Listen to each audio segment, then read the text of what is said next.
जम्पल वो राजस्थान का है, मूल रूप से मारवाड़ी था, उसका परिवार में सब लोग मारवाड़ी बोलते थे, और वो पंजाबी नाम उसके नाम के साथ पंजाबी, ये शब्द मैं नहीं दिया था, उसका नाम मैं नहीं रखा था राजू पंजाबी, क्योंकि वो राजू पंजाबी में ही बात करता था। वहाँ उन्होंने बाकायदा ये म्यूजिक की ट्रेनिंग ली, कीबोर्ड पर, जैसे भी आजकल संगीत कंप्यूटर पर चलता है, और उसके बाद उन्होंने स्टूडियो खोला एलनाबाद, ये हरियाणा पड़ता है, और वहाँ उन्होंने कुछ जो गीत गाए। सबसे बड़ी बात वो उनका पहला गीत जो आया था सैंडल या सॉलिड बॉडी या छोरी देसी देसी ना करया कर छोरी रे, तो ये इन गीतों की वजह से वो पूरे उत्तर भारत में पॉपुलर हो गया था। हमें बड़ा इस बात का गुमेज रहता था, बड़ा सम्मान मिलता था हम लोगों को कि राजू आपका शिष्य है और उसने कितनी चढ़ाई करी है। इनके ससुराल में रहने की वजह से पंजाबी बोलता था, मातृभाषा उसकी राजस्थानी थी, लेकिन अपनाई उसने हरियाणवी, और हरियाणवी का बन के रह गया,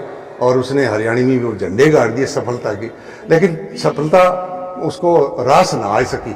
वो शिखर पर तो पहुंच गया, लेकिन ज्यादा दिन रह नहीं पाया। क्या कहना चाहोगे सर? राजू पंजाबी एक बहुत बड़े सिंगर थे, बहुत बड़ा नाम था उनका, आप उनके गुरु रहे, किस तरह की उनकी बचपन में उनका रहस्य?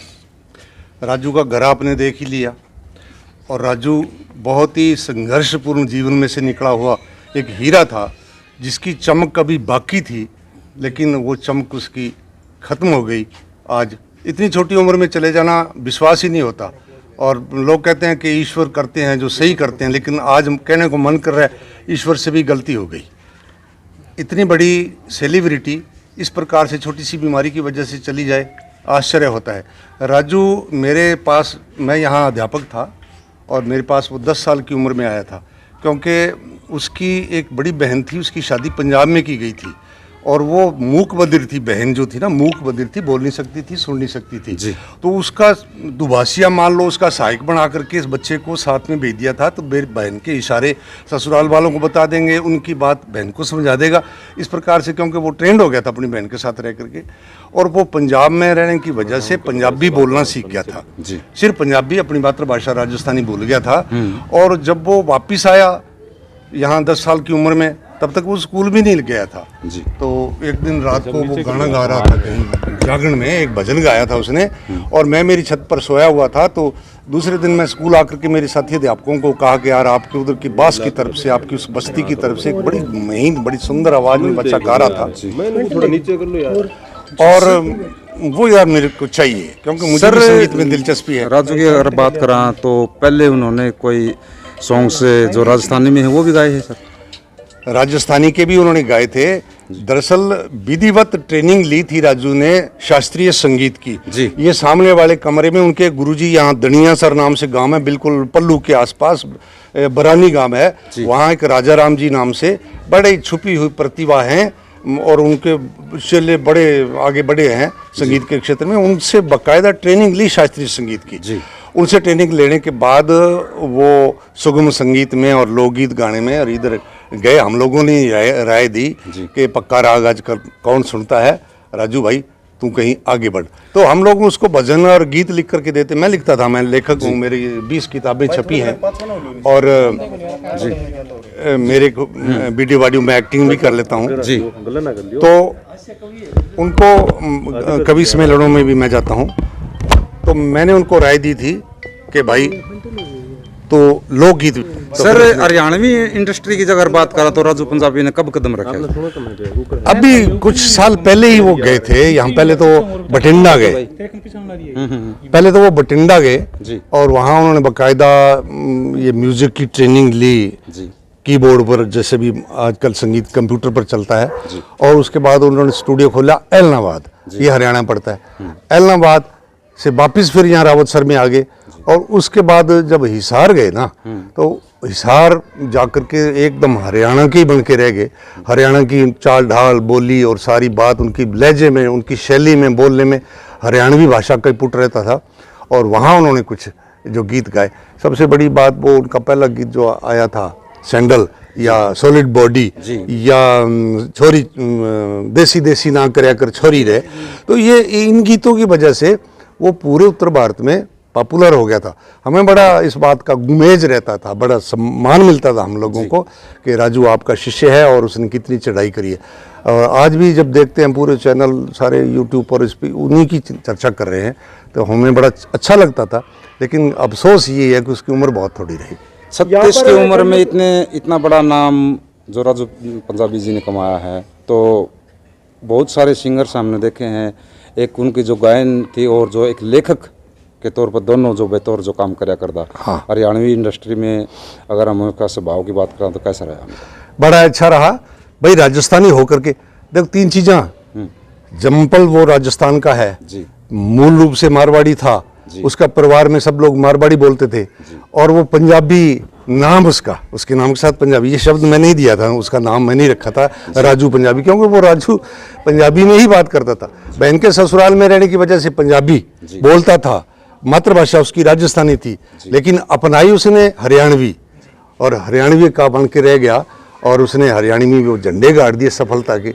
लेकिन सफलता उसको रास ना आ सकी, वो शिखर पर तो पहुंच गया लेकिन ज़्यादा दिन रह नहीं पाया। उनको पंजाबी नाम क्यों दिया? मैंने पंजाबी नाम इसलिए दिया कि वो पंजाबी ही बोलता था। जब तक वो 10 साल का बच्चा था, अपनी बहन के ससुराल से यहाँ आया, हमारे स्कूल में आया, टच में हमारे रहा।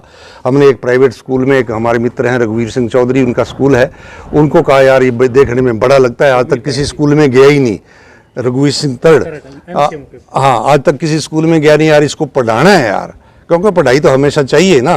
तो वो बोले यार इसको पहले में बिठाएंगे तो भेड़ों में ऊँट दिखेगा। तो फिर उन्होंने सीधा 5वीं में लगा के और 10वीं करवाई, 12वीं भी करवाई, और मेरे साथ स्काउट के कैंपों में जाया करता था राजू, उनके स्कूल से जाता था, और वहाँ उसने अच्छी नागरिकता सीखी, सभ्य पढ़ाई। आपने इतनी प्रैक्टिस कराई, इतनी मेहनत, कितना टाइम गुजारा होगा उसके ऊपर? सुर ताल की बात कर ले, आवाज की बात कर ले, बड़ा धनी था, कितना टाइम? आवाज़ उसकी पहले दिन से ही अच्छी थी, पहले दिन से ही उसकी आवाज़ के लोग कायल थे। मैं साक्षरता के कैंपों में, साक्षरता का अभियान चलता था यहाँ सन 97-98 में, तब तो, लेकिन फिर घर आने के बाद तबीयत फिर खराब होगी, फिर कहते हैं वापस उनको वहाँ एडमिट करवाया जिंदल हॉस्पिटल हिसार में, और फिर वहीं उन्होंने आज सर अंतिम सांस ली। आपको कब पता लगा इस चीज़ का? इसका आज ही हमें पता लगा। किसी ने यूं डरते डरते फ़ोन करके पूछा कि ऐसी बात की अफवाह उड़ रही है, क्योंकि ऐसी बात सच मानी नहीं जा सकती, लेकिन ऐसी बात उड़ती है तो सभी मित्र ये कहते हैं कि नहीं जी, ऐसी बात झूठी नहीं होती। जो उड़ती है ना ऐसी बात, किसी के ऐसी सेलिब्रिटी के देहांत हो जाने की, तो मुझे तड़के सुबह 6 बजे पता लग गया था। तो ऐसे लगता भी नहीं था भाई, ये कोई उम्र थोड़ी है जी जाने की। हाँ बिल्कुल हष्ट पुष्ट, और हमेशा रियाज करते थे और तंदुरुस्त रहते थे, स्टेज पर डांस कर लेते थे। स्टेज पर लास्ट में क्या कहना चाहोगे? मैं यही कहना चाहता हूँ, ऐसी प्रतिभाएं कभी कभी होती हैं। वो हमारे रावत सर की बगिया का एक फूल था, बड़ा सुंदर शानदार खुशबूदार फूल खिला था, लेकिन अभी उसकी खुशबू की महक घर घर गई नहीं थी।